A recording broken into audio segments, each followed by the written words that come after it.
Lions school and কলেজের একাদশ ও দ্বাদশ শ্রেণীর সকল ছাত্রছাত্রীকে আমি আমার পক্ষ থেকে শুভেচ্ছা জানাচ্ছি। আমি মোহাম্মদ ইনামুল হাসান, সহকারী অধ্যাপক পরিসংখ্যান। তোমাদের পরিসংখ্যানের প্রথম পত্রের এর মধ্যে সিলেবাস দেওয়া হয়েছে। সিলেবাসে একটু পরিবর্তন আসবে। সরকার থেকে আমাদের একটু পরিবর্তন করে দিয়েছে। সরকার থেকে একটা সিলেবাস এসেছে প্রথম বর্ষের জন্য। সেটাতে 1, 2 মানে 2 আর 4 এই দুটো চ্যাপ্টার রাখেনি। তো আমরা আমাদের নতুন করে প্রথম আর তৃতীয় এই দুটো চ্যাপ্টারের উপর এখন আগে প্রস্তুতি নিব। যদি সময় থাকে তাহলে আমরা আরেকটা চ্যাপ্টার পরে অ্যাড করব। একটু এই দুটো চ্যাপ্টার ভালো করে শেখো। প্রথম অধ্যায় আমি আগে শিখিয়েছি, তৃতীয় অধ্যায় এখন করছি। তৃতীয় অধ্যায়ের সাম্প্রতিক সময়ে আমরা সংজ্ঞাগুলো আলোচনা করেছিলাম। কেন্দ্রীয় প্রবণতা, তারপর কেন্দ্রীয় প্রবণতার বিভিন্ন পরিমাপগুলো, গাণিতিক গড়, মধ্যমা, প্রচুরক, এইসব বিষয়ে। তো আজকে আমরা গাণিতিক গড় কীভাবে বের করতে হয় তাতে কিছু নিয়মকানুন দেখাবো। গাণিতিক গড়ের জন্য আমাদের মূলত আগে দেখিয়েছি নর্মালি গাণিতিক গড় এক্স বার সমান সমান summation X I divided by N, অর্থাৎ তথ্যের সমষ্টিকে তথ্য সংখ্যা দ্বারা ভাগ করে যে মান পাওয়া যায়। তা তথ্যের সমষ্টি বলতে ধরো একটা গ্রামে প্রতি পরিবারে সদস্য সংখ্যা যদি আমি একবারে হিসাব করি, তো সেখানে দেখা গেল যে 2 জন, 3 জন, 5 জন, 7 জন এরকম করে নানান রকমের পাচ্ছি। সবগুলো যোগ করলাম। যদি 50টা পরিবার থাকে, 50টা পরিবারের 50টা মান যোগ করে 50 দিয়ে ভাগ করলাম। এইটাই হলো এই সূত্রের ব্যবহার। কিন্তু যখন তথ্যগুলোকে গণসংখ্যা আকারে প্রকাশ করে তখন একটু আলাদা। তখন গাণিতিক গড় X bar summation F I X I divided by capital N এই আকারে থাকে। সেটা কীরকম? ধরো তোমার এইরকম একটা তথ্য দিল যে পরিবারের সদস্য সংখ্যাগুলোকে আমরা এক্স আই বলছি আর এফ আই বলছি হলো, মানে এটা হলো বয়স, এটা হলো পরিবারের সদস্য সংখ্যা। তাহলে এইরকম আমি যে কয়েকটা তথ্য পেলাম সেটা হলো 2, 3, 4, 5, 6, 7 জন পর্যন্ত আমরা সদস্য পেলাম। সেখানে 2 জন সদস্য আছে ধরো 3 জন, 3টা পরিবারের, 3 সদস্য আছে 10টা পরিবারের, 4 সদস্য আছে 15টা পরিবারের, 5 সদস্য আছে আবার 12টা পরিবারের, 6 সদস্য আছে 4টা পরিবারের, আর দেখা যাচ্ছে যে 2 সদস্য আছে। তাহলে এখানে 6, 7, 8, 9 একটা পরিবারের। তাহলে আমাদের এই ধরনের একটা তথ্য যদি আমাদের কাছে থাকে তাহলে আমরা এটাকে কিভাবে বের করতে পারি? তা আমাদের একটা টেবিল তৈরি করতে হবে 2 কলামের, 2 কলাম না 3 কলামের। সেটা কীরকম? আমরা এইভাবে এক্সআই আর এফআই এই দুটো তো রাখবো। এফআই আর এক্সআইকে গুণ করে আমি আরেকটা কলাম তৈরি করব। তাহলে 2, 3, 4, 5, 6, 7 যেটা আমরা পেলাম আমাদের প্রদত্ত উপাত্ত থেকে সেইটা আমাদের রাখতে হচ্ছে। 2, 3, 4, 5, 6, 7। আর এগুলোর জন্য এফআই দেওয়া আছে 3, 10, 15, 12, 4, 1। আর এফআই এক্সআই এই দুটোকে গুণ করতে হবে। 6, 30, 60, 60, 24 আর 7। দেখা যাচ্ছে যে এটার যোগফল সামেশন এফআই এক্সআই এইটা আমার দরকার। এইটাকে যোগ করলে দেখা যাচ্ছে যে 7, 9, 6, 15 আর 16, 17 আর 1, 18, 187। আর এন সামেশন এফআইটাকে, এফআইয়ের যোগফলটাকে এন বলে।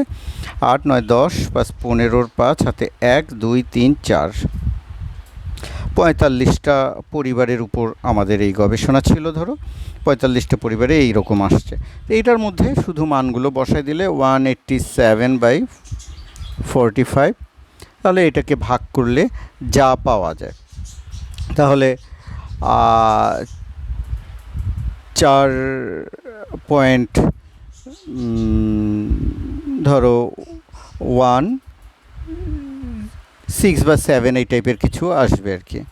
তাহলে এই টাইপের মান আসবে। ক্যালকুলেটর দিয়ে ক্যালকুলেশন করলে আরও পারফেক্টলি হবে। আমি এটা অনুমানে করলাম, ভুল হতে পারে, তোমরা এটাকে ঠিকমতো দেখে নিবা।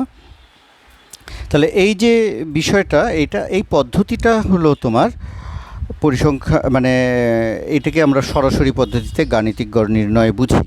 তাহলে সরাসরি পদ্ধতি ছাড়া আমাদের আবার কী ধরনের পদ্ধতি থাকতে পারে? আর একটা থাকতে পারে যে যখন শ্রেণী দেওয়া থাকবে। এখানে শ্রেণী দেওয়া নেই, এটাকে অশ্রেণীকৃত উপাত্ত বলে, কিন্তু গণসংখ্যা নিবেশনের ক্ষেত্রে অশ্রেণীকৃত উপাত্ত। আর গণসংখ্যা নিবেশনের ক্ষেত্রে এই ধরনের যদি আমরা শ্রেণী বসায় দেয়, ধরো অন্য কোনো উপাত্তের ক্ষেত্রে আমাদের যদি এই মানটাই ব্যবহার হয়, ধরো 10 থেকে 20, 20 থেকে 30, 30 থেকে 40, 40 থেকে 50, 50 থেকে 60, আর 60 থেকে 70, তাহলে আমরা এই যে এক্সআইটা তখন থাকবে না, শুরুতে চলে আসবে, বা এটাকে আমরা এক্সআই বলতে পারি। এটা হবে তখন শ্রেণী মধ্যমান, শ্রেণী মধ্যমান। আর আমাদের এই যে শ্রেণীগুলো যেটা দেয়া ছিল, এই শ্রেণীটা দেয়া থাকতে হবে, এইটা তখন শ্রেণী। এটা গণসংখ্যা। তাহলে এই যে শ্রেণীগুলো, এগুলো দিয়ে দিতে হবে। আর শ্রেণীগুলো আছে 10 থেকে 20, 20 থেকে 30, 30 থেকে 40, 40 থেকে 50, 50 থেকে 60, 60 থেকে 70। আর এগুলো এদের মধ্যবিন্দু, শ্রেণীর মধ্যবিন্দু। আর গণসংখ্যা যেটা ছিল সেটাই শ্রেণীর মধ্যবিন্দু বা মধ্যমান।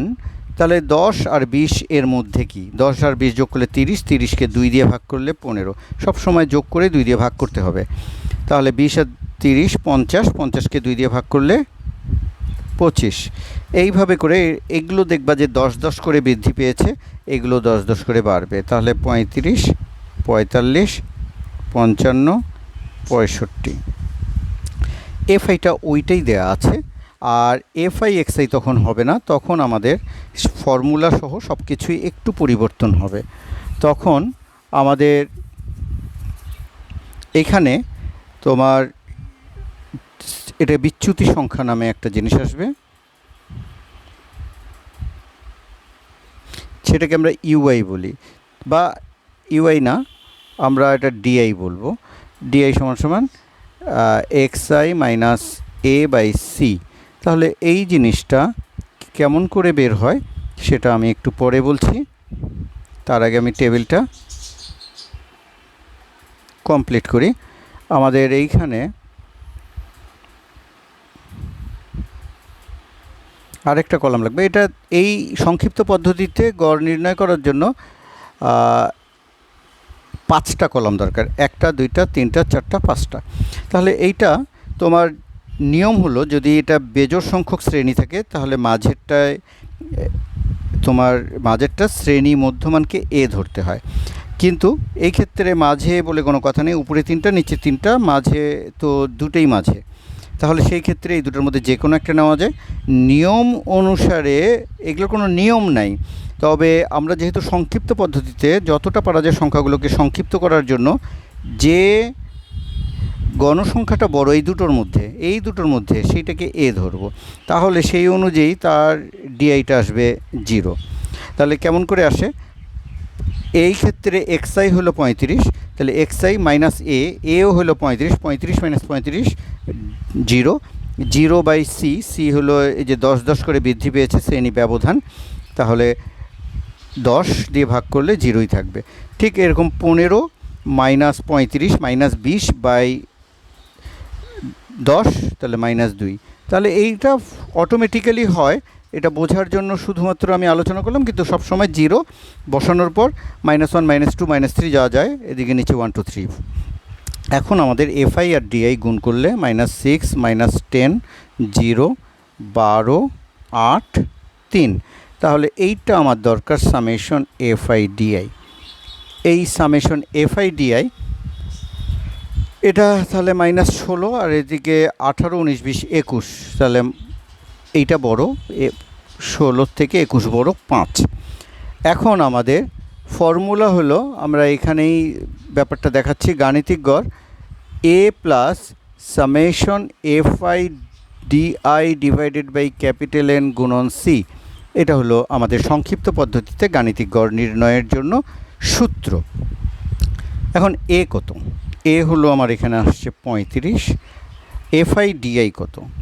FI DI summation FI DI হলো 5 ডিভাইডেড বাই এন কত? 45, আর এটা হলো 10। তাহলে দেখা যাচ্ছে 35 প্লাস 50/45, তাহলে দেখা যাচ্ছে 35 প্লাস এইটা 1.11 আসে, এটা হলো 36.11।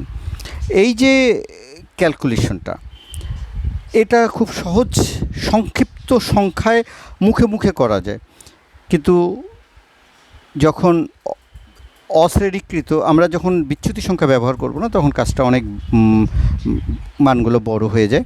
বিচ্যুতি সংখ্যা ব্যবহার করলে মানগুলো ছোট হয়ে আসে, তো সে কারণে এটা সংক্ষিপ্ত পদ্ধতিতে সংখ্যাগুলোকে সংক্ষিপ্ত করার জন্য। আমাদের গাণিতিক গড় আরও অনেকভাবে নির্ণয় করা যায়। আমাদের গাণিতিক গড়ের জন্য সম্মিলিত গাণিতিক গড় একটা বিষয় আছে, সেটা আমরা পরে দেখব। সম্মিলিত গাণিতিক গড় অর্থাৎ 2 সেট উপাত্তের গাণিতিক গড়কে 1 সেট উপাত্তের গাণিতিক গড়ে পরিণত করা যায়। গাণিতিক গড়ের মধ্যে মিসিং টার্ম আছে, এগুলো আমরা পরে দেখব। এগুলো কখন দেখব? এগুলো সৃজনশীল করব। সৃজনশীল যখন প্র্যাকটিস করব তখন এই জিনিসগুলো অটোমেটিক চলে আসবে। ধরো 1 সেট উপাত্তের তোমার গাণিতিক গড় করা হয়েছে, কিন্তু ভুল করে এত এর বদলে এত লেখা হয়েছে, 45-এর বদলে 54 লেখা হয়েছে। এখন গাণিতিক গড়টা নতুন করে আসলে কত হবে, তো সেই ধরনের কাজগুলো আমরা দেখাবো। তো এগুলো অঙ্ক আমরা যখন সৃজনশীল প্র্যাকটিস করব তখন সৃজনশীলের মধ্যে সেই জিনিসগুলো দেখাবো। তো যাই হোক, আপাতত তোমাদের আজকে খুব বেশি আর ক্লাসটাকে লম্বা করব না। তোমাদের এই এখন থেকে নিয়মিত ক্লাস দিব, সপ্তাহে 2টোর বেশি দরকার হলে আমি দিব। তো এখন তোমাদেরকে পরিসংখ্যানের বিভিন্ন সমস্যা থাকতে পারে, তোমরা একটু পড়াশোনার মধ্যে আসো, তারপর সমস্যা থাকলে সমস্যাগুলো তোমরা এখানেও কমেন্ট করতে পারো। তোমাদের হোয়াটসঅ্যাপে গ্রুপে তোমরা সরাসরি তোমাদের ক্লাসের গ্রুপে জানাও আমাকে মেনশন করে, অথবা আমার ফোন নাম্বারে সরাসরি হোয়াটসঅ্যাপে যুক্ত আছি, সেইখানে সরাসরি তোমরা জানাতে পারো। ঠিক আছে, তোমরা ভালো থাকো। তোমাদের সকলের সুস্বাস্থ্য কামনা করে আজকের ক্লাসটি এখানে শেষ করছি। আল্লাহ হাফেজ।